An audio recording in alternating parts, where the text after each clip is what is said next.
नमस्कार, योगिताज किचन स्टोरीमध्ये आपलं मनापासून स्वागत आहे। आज आपण 1 किलोच्या प्रमाणात गावरान मटण रस्सा बनवणार आहोत। परफेक्ट प्रमाणासहित अगदी गावरान पद्धतीने मस्त झणझणीत असं गावरान मटण आपलं तयार होणार आहे। खूप साऱ्या मी इथे टिप्स दिलेल्या आहे, तर व्हिडिओ स्किप न करता शेवटपर्यंत व्हिडिओ बघत राहा। चला तर आपण पटकन या रेसिपीला आता सुरुवात करूया। इथे मी 1 किलो मटण 2 ते 3 वेळा स्वच्छ धुवून घेतलेलं आहे। त्यानंतर 2 स्टार फूल घेतलेले आहेत, 1 इंच दालचिनी, 5 ते 6 मिरे, 5 ते 6 लवंगा, 1 मोठी वेलची, 8 ते 10 लसूण पाकळ्या, 1 इंच आलं, 3 कांदे बारीक चिरलेले, कोथिंबीरीच्या काड्या आणि अर्धी वाटी खोबरं किसून घेतलेलं आहे। 2 कांदे मी बारीक चिरलेले आहेत सूप बनवण्यासाठी आणि बारीक चिरलेला कोथिंबीर। सर्वात आधी आपण मटण शिजवून घेऊया। त्यासाठी कुकर मध्ये मी 1 टेबलस्पून तेल टाकलेलं आहे, 2 बारीक चिरलेले कांदे, कांदा छान गुलाबी होईल तोपर्यंत आपल्याला परतून घ्यायचा आहे, पाव चमचा हळद, बारीक चिरलेला कोथिंबीर आणि स्वच्छ धुतलेलं मटण टाकायचं आहे। आता हे व्यवस्थित मिक्स करून घ्यायचं आहे। इथं मटणाला जास्त चरबी असल्यामुळे मी शिजवताना तेलाचा वापर कमी केलेला आहे। आता हे व्यवस्थित मिक्स झालेलं आहे। चवीनुसार मीठ टाकायचं आहे, पुन्हा मिक्स करून घ्यायचं आहे। आता याला झाकण लावून 10 मिनिट बिना पाण्याने आपल्याला शिजू द्यायचं आहे। साइडला मी पाणी सुद्धा गरम करायला ठेवलेलं आहे। तुम्ही बघू शकता मटण हे छान असं टेंडर झालेलं आहे। पुन्हा बारीक चिरलेला कोथिंबीर टाकायचा आहे आणि एकदा मिक्स करून घ्यायचं आहे। आपण मटणाला 10 मिनिट वाफेवर शिजू दिलेलं आहे। यामुळे मटण हे छान ज्यूसी बनतं आणि सूप जे असतं ते खूप टेस्टी बनतं। यानंतर आपण 2 ग्लास पाणी टाकणार आहोत, मिक्स करून घ्यायचं आहे आणि याला झाकण लावून 4 ते 5 शिट्ट्या आपल्याला काढून घ्यायच्या आहेत। मटण शिजतंय तोपर्यंत आपण मसाले भाजून घेऊया। वाटण बनवण्यासाठी इथं पॅन मध्ये सर्वात आधी आपण खडे मसाले भाजून घेऊया।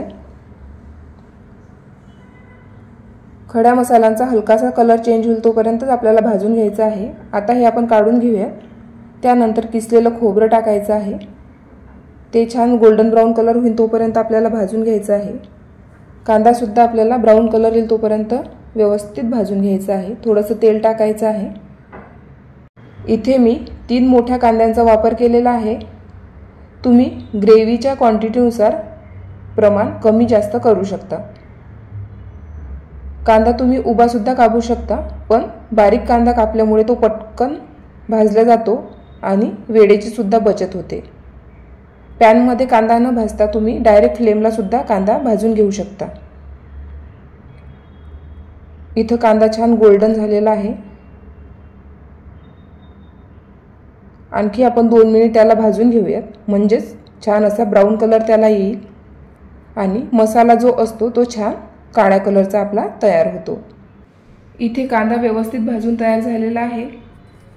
त्यानंतर आपण याला थंड होऊ देऊयात आणि याच्या पेस्ट तयार करायच्या आहे। आपण वेगवेगळ्या पेस्ट तयार करणार आहोत, कोथिंबीरीच्या काड्या आणि कांद्याची, खोबरं आणि खडे मसाले आणि अद्रक लसूण पेस्ट। इथं आपल्या पेस्ट रेडी झालेल्या आहेत, तुम्ही बघू शकता। मी इथं पाणी न टाकता वाटण तयार करून घेतलेलं आहे। यानंतर आपण आता आणखी एक पेस्ट तयार करणार आहोत। 2 टेबलस्पून धने पावडर, 1 टेबलस्पून लाल मिरची पावडर, 1 टेबलस्पून घरगुती गरम मसाला आणि 1 टेबलस्पून खडे मसाला। ज्या भांड्यामध्ये वाटण तयार केलं होतं त्याच भांड्यामध्ये मी पाणी टाकलेलं आहे। थोडं थोडं पाणी टाकून इथं आपल्याला पेस्ट तयार करायची आहे। त्यानंतर 1/2 टेबलस्पून मी इथं काश्मीरी रेड चिली पावडरचा वापर करत आहे। टोटली ऑप्शनल आहे, मात्र याने ग्रेव्हीला कलर छान येतो।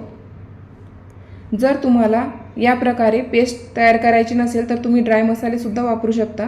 इथं आपल्या 4ही पेस्ट रेडी झालेल्या आहेत। आपण चेक करूया मटण शिजलंय का नाही ते। इथं मटण व्यवस्थित शिजलेलं आहे, तुम्ही सूप बघू शकता। आता आपण चेक करूया, मटण हे व्यवस्थित शिजलेलं आहे। यानंतर आता आपण मसाले भाजून घेऊयात। एका मोठ्या कढईमध्ये मी 2 चम्मच तेल टाकलेलं आहे। तेलाची क्वांटिटी तुम्ही तुमच्या आवडीनुसार कमी जास्त करू शकता। तेल व्यवस्थित तापलेलं आहे। त्यानंतर बारीक चिरलेला कोथिंबीर टाकायचा आहे आणि 2 टेबलस्पून अद्रक लसूणची पेस्ट टाकायची आहे। ते 2 मिनिट परतून झाल्यावर त्यात कांदा आणि कोथिंबीरची पेस्ट टाकायची आहे। ती सुद्धा व्यवस्थित आपल्याला परतून घ्यायची आहे। साधारण 3 ते 4 मिनिट याला व्यवस्थित भाजून घ्यायचं आहे। तुम्ही बघू शकता इथं व्यवस्थित तेल सुटलेलं आहे। त्यानंतर खडे मसाले आणि खोबऱ्याची पेस्ट आपल्याला टाकून घ्यायची आहे।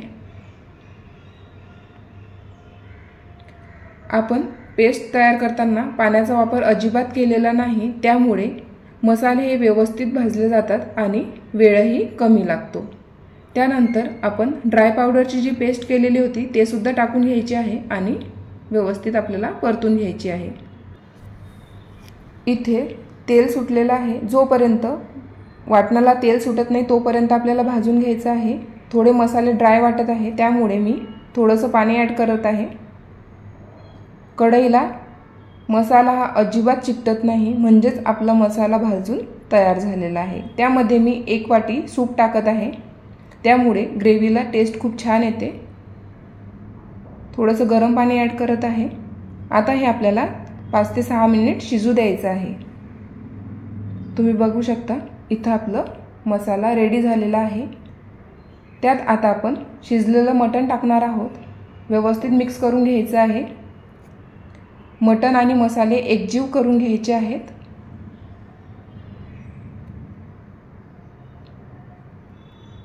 त्यानंतर इथं मी गरम पाणी केलेलं आहे, ते आता आपल्याला टाकून घ्यायचं आहे। शक्यतो ग्रेव्ही बनवताना गरम पाण्याचाच वापर करावा, त्याने ग्रेव्हीला टेस्ट ही छान येते। त्यानंतर व्यवस्थित मिक्स करून घ्यायचं आहे आणि चवीनुसार मीठ टाकायचं आहे। बारीक चिरलेली कोथिंबीर टाकायची आहे आणि मीडियम फ्लेमला भाजी छान उकळू द्यायची आहे। तुम्ही बघू शकता कलर किती मस्त आलेला आहे तो, तरी पण एकदम जबरदस्त आलेली आहे। अगदी गावरान पद्धतीने आपण मटण रस्सा बनवलेला आहे। तुम्ही रस्स्याचा घट्टपणा तुमच्या आवडीनुसार करू शकता। इथं आपलं झणझणीत गावरान मटण रस्सा तयार झालेला आहे आणि बाजूला गरमागरम अशा बाजरीच्या भाकरी रेडी होत आहे। चला तर आता आपण झणझणीत गावरान मटण रस्सा सर्व करूया।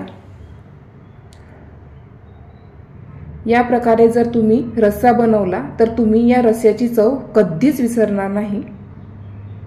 त्यानंतर मस्त असा गरमागरम भात आणि बाजरीची भाकरी, असा हा आपला गावरान बेत तयार झालेला आहे। एकदा तुम्ही या गावरान पद्धतीने मटण रस्सा बनवून बघा, तुम्हाला नक्कीच आवडेल। जर तुम्हाला माझी रेसिपी आवडली असेल तर प्लीज लाईक, कमेंट, शेअर करा आणि सबस्क्राईब करायला विसरू नका। अशाच नवनवीन रेसिपी मी तुमच्या समोर घेऊन येणार आहे।